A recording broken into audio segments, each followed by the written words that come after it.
to 303, which are obviously difficult to remember, those type of millimeters. But in fact, right in the middle of this would be the size of a dime. So a dime is basically the size of what the hypopharynx, and it tells you how small and how vulnerable is this area. So if it's going to be decreased in size, it's a very tiny area. And so why is the hypopharynx important in the case of Mr. Floyd? Because the hypopharynx is going to be the area that will be vulnerable to occlusion from the knee on the neck. But in addition, the hypopharynx has another aspect, and that is the hypopharynx is also controlled by the size of your lungs. As your lungs expand, you increase the size of the hypopharynx with every breath. And so there's a regulation of that that's going on. Was Mr. Chauvin applying force or pressure to the hypopharynx of Mr. Floyd that you observed? At different times. It varied from time to time.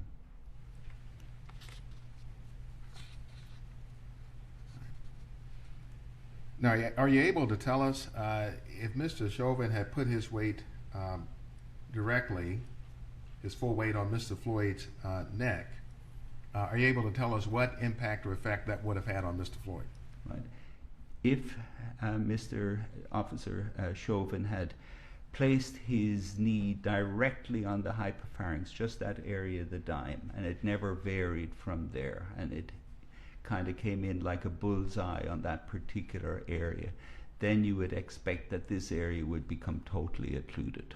But it mean he varied the position. Mr. Floyd varied the position of his head, and Officer Chauvin also varied the position of his knee. So it varied over time. And if it had become totally occluded, then what? If it had become totally occluded, within seconds you were going to drop the level of oxygen to a level that will be produce oxygen deprivation in the body, resulting in either a seizure or a heart attack, one or the other.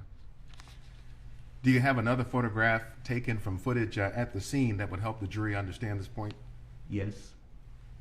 I'm going to show you what's marked as State's Exhibit 941.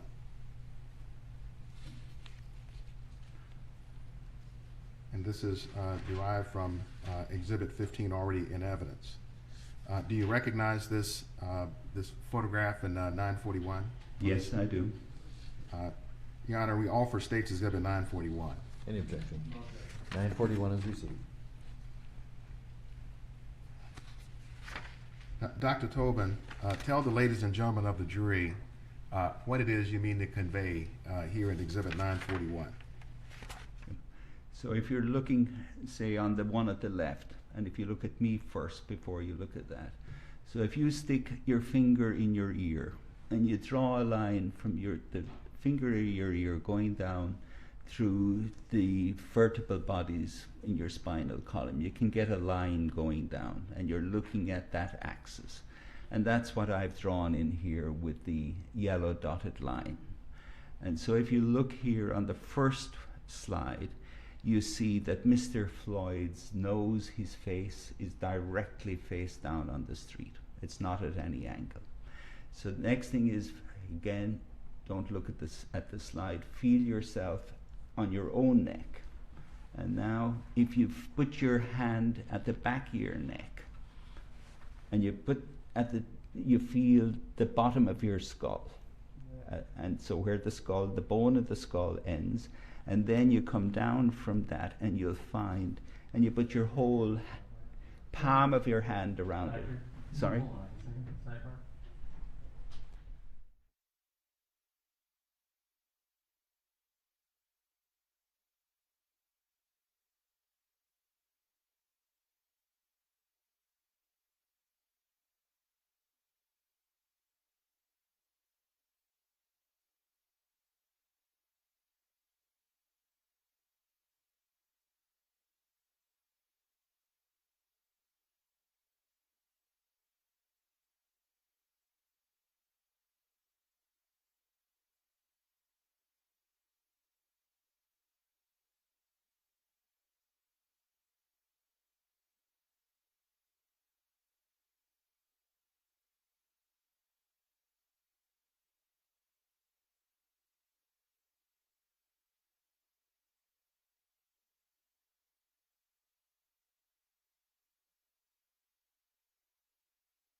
Members of the jury, the witness has asked you to do certain things. These are not required.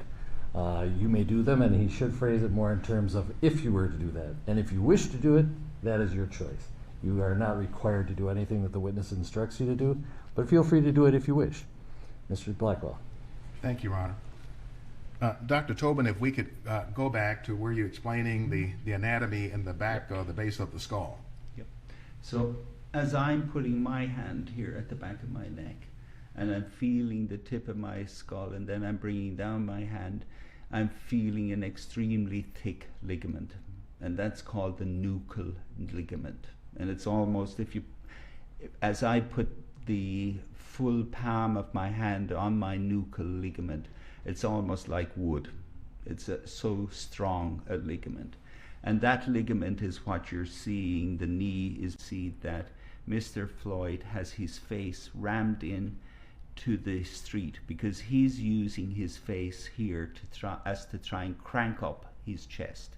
He's actually using his forehead and his nose and his chin as a way of trying to help him get air into the right side of his chest. As another way to crank up his chest. And how do you contrast that to what we see in the photograph on the right in Exhibit 941? On the right-hand side, you can see now the orientation of Mr. Floyd has changed, and also you can see the position of Officer Chauvin's knee has changed because it's come down below the yellow diagonal, and in this position there's going to be far greater compression of the hypopharynx in this region here compared with what you were seeing on the left side. On the left side there's no compression of the hypopharynx, but on the right side, and if you watch the videos over time, you will see that there is a variation over time as to where exactly is the location of Mr. Floyd's head and where is the location of Officer Chauvin's knee. And in the photograph on the right, the knee is exerting, Dr. Tobin, greater force on the hypopharynx? Correct. Is it possible to calculate the amount of force? Yes, it is. So we can calculate the amount of force based on the weight of Officer Chauvin, on his body weight, taking into account how much gear weight, the gear that he carries, and then also you have to remove out the weight of his shin bone and his boot, and so subtracting out all of these, and then you can calculate the weight. Can you also calculate changes or narrowing in the space that people have to breathe through? Yes, you can, separately.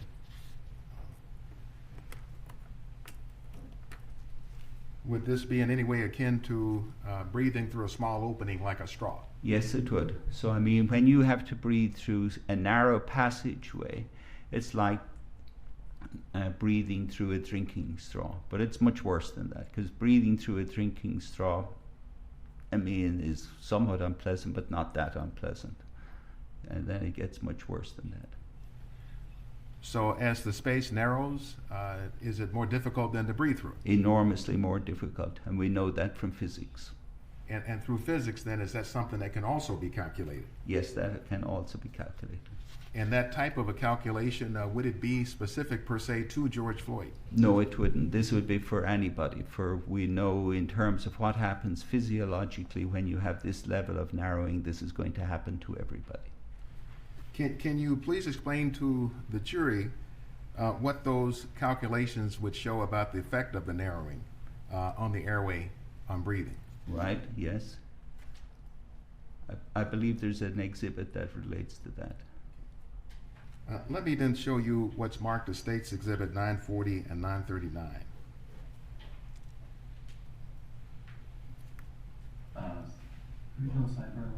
Yes, Your Honor.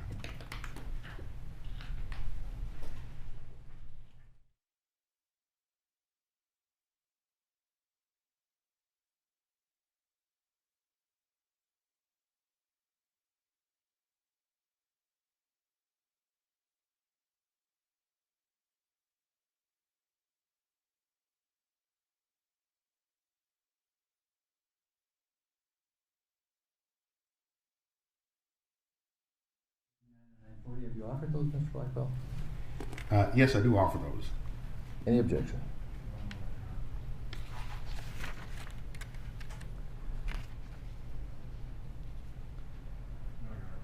$939 and $940 are received. So let's start with Exhibit 940. Dr. Tobin, tell us what's depicted here. Describe this for us. Yep. So this is a physiology experiment, and what it's looking at is what is the effort to breathe. That's what's shown along the y-axis of the plot, and then it is with different levels of narrowing. And so the very bottom one with the white triangles, the lowest curve, that's normal, there is no narrowing. And so we see that as the flow varies, and shown in red is what would be the normal flow rate in a 46-year-old man. And we can see what is the work that is done. If you look at the normal one, and then you look at 60% airway narrowing, and this is much more narrowed than breathing through a straw. And you can see there's really no bigger increase in the effort to breathe. It's hardly different from what it, in terms of normal. But then if you get 85% narrowing, now you see that the effort to breathe increases 7.5 times compared with what it was with no narrowing. And so you're seeing a huge increase in the work that is required. It becomes far more difficult to breathe as the narrowing becomes more narrow. And doctor, let's look at Exhibit 939. So this is the science behind that plot before I showed you. And this is just the equation in physics that tells you how that works. And the key thing when you look at an equation like this, for me as a physiologist, is I focus on the square sign of the stricture. That tells me here when I see a square sign on top of it and it is below the level on the equation, it is the denominator. I know with that you're going to be fine all along for a period of time, and then suddenly everything is going to increase enormously. You're going into what we call an exponential increase. And that's exactly what we see on the experiment that was done, where we're seeing there's really nothing happening at 60. It's nothing much. But then at 85%, it suddenly takes off. And if you had beyond 85%, it would be even more and more. And so based on the formula here, you can tell that as you're narrowing and narrowing, the effort to breathe is going to become extraordinarily high and at some stage unsustainable. You're just not going to be able to do it. So in this case, in the case of Mr. Floyd, the narrowing was of his hypopharynx? It was in the hypopharynx, yes. Did the Mr. Chauvin's knee on the neck then cause the narrowing of the hypopharynx? Yes, it did. So given the changes that you observed in Mr. Chauvin's knee on Mr. Floyd over time, were any of those changes significant from the standpoint of placing pressure on the hypopharynx? Yes, they're extremely significant. Let's look, Brent, at Exhibit 947.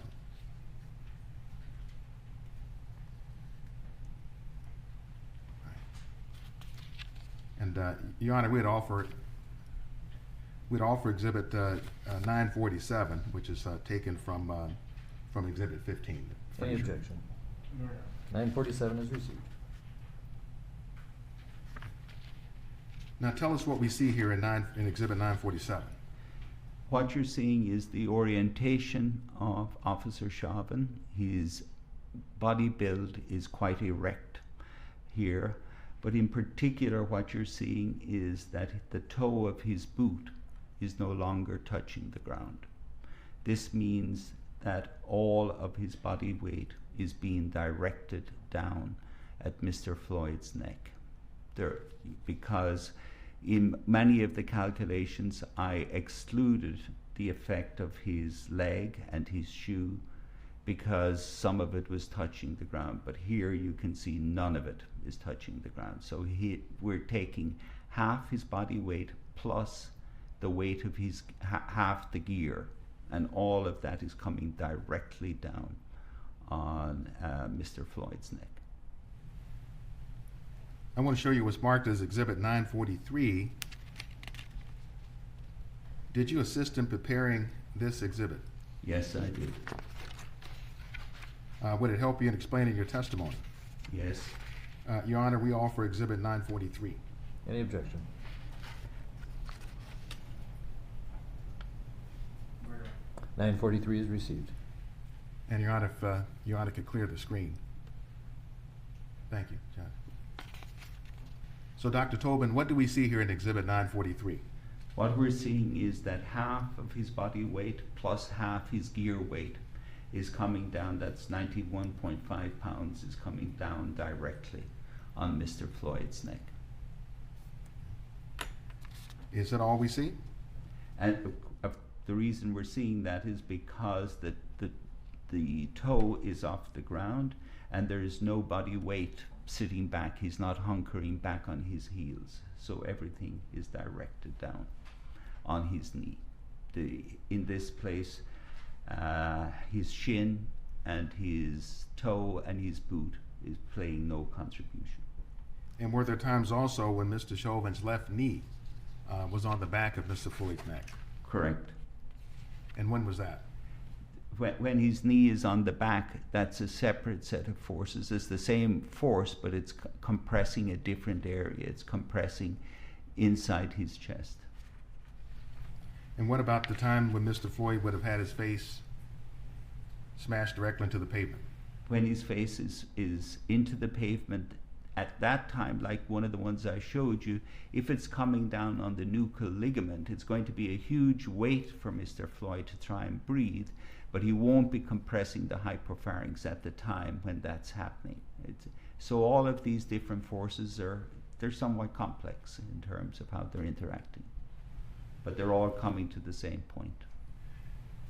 Now, you paid particular attention, you told us, to the first 5 minutes and 3 seconds of the subdual on the ground. Yes.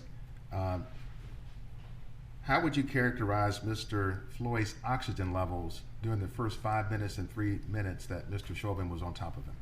We know that his oxygen levels were enough to keep his brain alive, and the reason we know that is because he continued to speak over that time. We know that he made various vocal sounds for 4 minutes 51 seconds from the time that the knee is placed on the neck. And that's telling us partly that he's speaking, but the big thing is it's telling us, because you can't speak without a brain being active. And so we know there's oxygen getting to his brain for whenever he is making an attempt to speak.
And Mr. Blackwell, just anytime within the next 10 minutes that it's a good breaking point, please let the court know.